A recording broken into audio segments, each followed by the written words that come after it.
आज के इस वीडियो में हम अपने चैप्टर का लास्ट टॉपिक करने वाले हैं। हमारे चैप्टर का लास्ट टॉपिक होने वाला है मैग्निफिकेशन ऑफ मिरर। किसी भी मिरर का मैग्निफिकेशन क्या होता है। देखो, मैं आपको अपनी लास्ट वीडियो में कंप्लीट करा चुकी हूँ इस चैप्टर के other topics, what is mirror, image formation by a mirror and the mirror formula. ये सारे टॉपिक मैं आपको अपनी लास्ट वीडियो में करा चुकी हूँ। आप वो वीडियोस मेरे चैनल पर देख सकते हैं। आज के इस वीडियो में हम पढ़ेंगे मैग्निफिकेशन क्या होता है, किसी भी मिरर का मैग्निफिकेशन क्या होता है। देखो, किसी भी मिरर का मैग्निफिकेशन हम एम से डिनोट करते हैं। किससे? एम से। और वो हमेशा रेशो होता है size of image and size of object. अगर हम इमेज के साइज को आई डैश मानते हैं और ऑब्जेक्ट के साइज को ओ डैश मानते हैं, तो इनके रेशियो को हम मैग्निफिकेशन ऑफ एनी मिरर बोलते हैं। ये तो हमारा हो गया मैथमेटिकल लैंग्वेज, यानी हमें इसका फॉर्मूला पता चल चुका है। एक्चुअल में मैग्निफिकेशन है क्या? देखो, मैग्निफिकेशन हमारा ये बताता है कि कोई जो हमारी इमेज क्रिएट हुई है वो कितनी मैग्नीफाई, कितनी चेंज हुई है, उसका साइज बढ़ा है ऑब्जेक्ट के कंपैरिजन में या फिर डिक्रीज हुआ है, हुआ है तो कितना हुआ है, उसका नेचर कैसा हुआ है। ये सब हमें मैग्निफिकेशन ऑफ मिरर से पता चलता है। यानी हमारा मिरर इमेज को कितनी ज़्यादा मैग्नीफाई, कितनी उसके साइज, उसके नेचर को चेंज कर सकती है, उसे क्या बोलते हैं हम? Magnification of any mirror. ठीक है, क्या बोलते हैं उसको? Magnification of any mirror. अगर हमारे पास एक कॉनकेव मिरर है, ठीक है, और ये कैसा है हमारा? Convex mirror. तो कॉनकेव मिरर क्या कर रहा है? अलग अलग साइज की इमेजेस क्रिएट कर रहा है। और कॉन्वेक्स मिरर क्या करेगा? सिर्फ और सिर्फ दो साइज की इमेज, या तो वो पॉइंटेड साइज होगी या फिर वो स्मॉलर देन ऑब्जेक्ट होगी। ठीक है, थोड़ी सी बड़ी होगी। सेकंड कंडीशन, जो हमारा कॉनकेव मिरर है वो क्या करेगा? अलग अलग डिस्टेंस के लिए अलग अलग साइज की इमेज क्रिएट करता है, जबकि कॉन्वेक्स मिरर हमेशा एक ही साइज की इमेज क्रिएट करता है। कंडीशन, हमारा कॉनकेव मिरर रियल और वर्चुअल दोनों तरह की इमेज क्रिएट कर सकता है। इसकी इमेजेस हमारी इन्वर्टेड और इरेक्ट दोनों हो सकती हैं, बट कॉनकेव मिरर हमेशा क्या करेगा? Erect and virtual image he create करेगा कॉन्वेक्स मिरर। ठीक है, तो हम पढ़ रहे हैं मैग्निफिकेशन, यानी हमारी इमेज का साइज कितना चेंज हुआ है उसे हम मैग्निफिकेशन बोलते हैं। देखो, मैग्निफिकेशन हमारा वन से बड़ा या फिर वन से छोटा हो सकता है। क्या हो सकता है? The size of the magnification of any mirror may be less than one or greater than one. Condition number 1, if m is greater than 1 and condition number 2 m is less than 1, या फिर condition number 3 m is 1। ठीक है, जब m greater than 1 होगा, m कब बड़ा होगा 1 से? जब इसकी वैल्यू क्या होगी? हमारी आई डैश की वैल्यू जो होगी वो ग्रेटर देन ओ डैश होगी, यानी इमेज का जो साइज होगा वो ऑब्जेक्ट के साइज से बड़ा होगा। क्या होगा? जब हमारी इमेज का साइज ऑब्जेक्ट के साइज से बड़ा होगा तो हमारा मैग्निफिकेशन क्या आएगा? Greater than 1। और हमारी इमेज कब बड़ी बनती है ऑब्जेक्ट से? हमारे पास दो मिरर है, कॉन्वेक्स और कॉनकेव, तो हमारी ऑब्जेक्ट का साइज मिरर इमेज से छोटा कौन से मिरर में रहता है? कॉनकेव मिरर में रहता है। तो m जब हमारा ग्रेटर देन 1 होगा तो हमारी जो इमेज होगी ना वो वर्चुअल होगी, ठीक है, एंड इरेक्ट। ठीक है, next condition m less than 1। जब m हमारा लेस देन 1 होगा, यानी इस कंडीशन में क्या होगा? ओ डैश जो होगा वो ग्रेटर देन आई डैश होगा, यानी जो साइज ऑफ ऑब्जेक्ट है वो साइज ऑफ इमेज से बड़ा है। तो इस कंडीशन में क्या होगा? हमारी जो ऑब्जेक्ट का जो नेचर होगा वो कैसा होगा? वो रियल एंड इन्वर्टेड होगा। ठीक है, रियल एंड इन्वर्टेड। छोटा कॉनकेव मिरर क्या कर रहा है? उसको छोटा बना रहा है, और इन्वर्टेड उल्टा बना रहा है। अब देखो, हमारे पास दो तरह के मिरर है, कॉनकेव और कॉन्वेक्स। कौन से मिरर में हमारा ये होगा और किस मिरर में हमारा ये होगा, हमें ये फाइंड आउट करना है।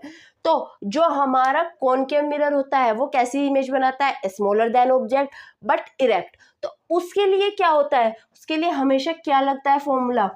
m इज लेस देन 1, यानी उसका जो मैग्निफिकेशन होगा वो लेस देन 1 होगा, जिसमें क्या बनेगी? इरेक्ट और वर्चुअल इमेज क्रिएट होगी। ठीक है, जो हमारा कॉनकेव मिरर होता है उसके लिए हमारी इमेज वर्चुअल भी हो सकती है, रियल भी हो सकती है, इरेक्ट भी हो सकती है, इन्वर्टेड भी हो सकती है।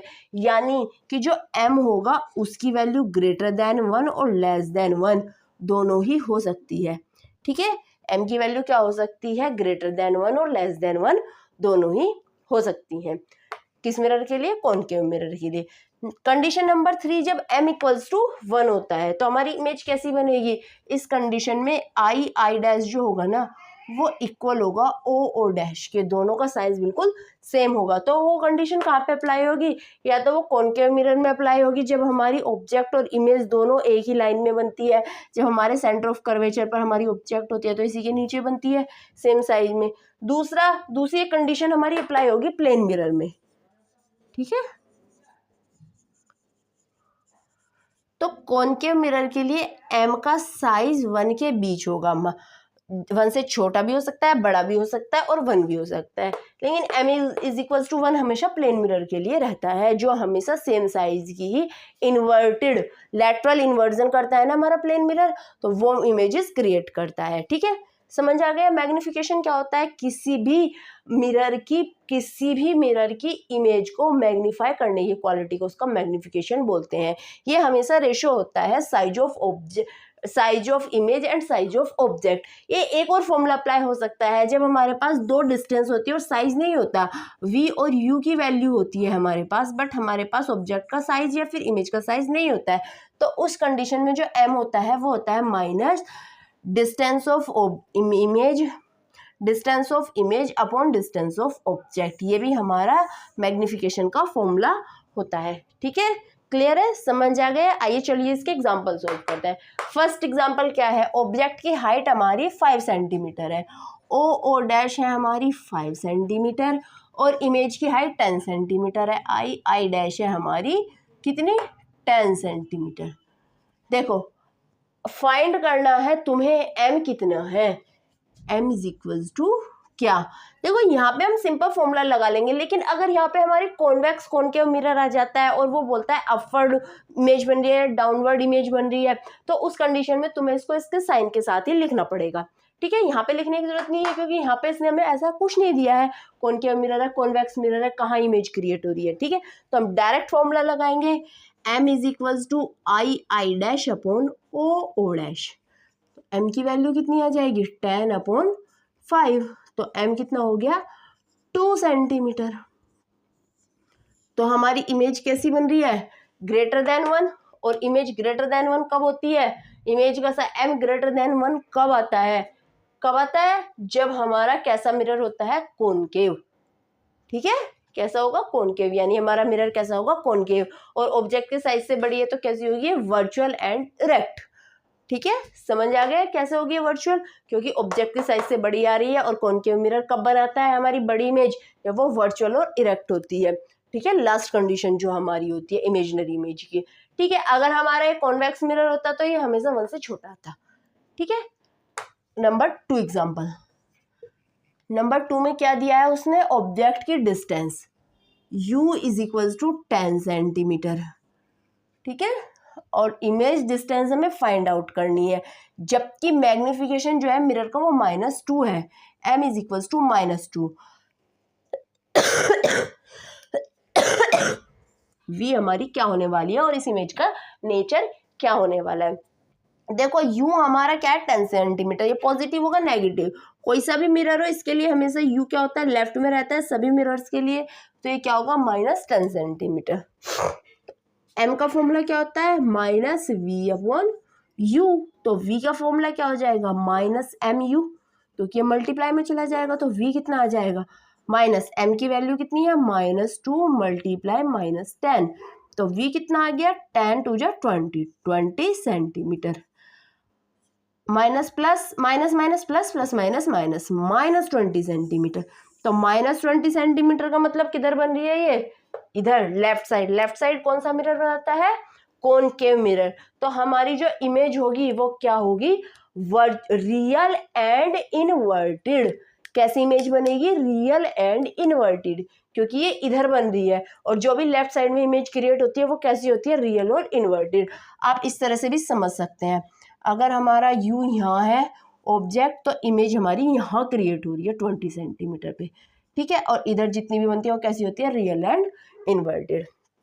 समझ आया, क्लियर है। ऐसी और एग्जांपल भी सॉल्व कीजिएगा। ये चैप्टर हमारा 11th और 12th और 10th दोनों के लिए इंपॉर्टेंट है। जब आप क्लास 12th में पढ़ेंगे ना इस चैप्टर को, आपको चैप्टर एज इट इज ऐसा ही मिलेगा। तो वीडियो को लाइक किए बिना कहीं मत जाइएगा। मैं मिलती हूँ आपको अपनी नेक्स्ट वीडियो में। नेक्स्ट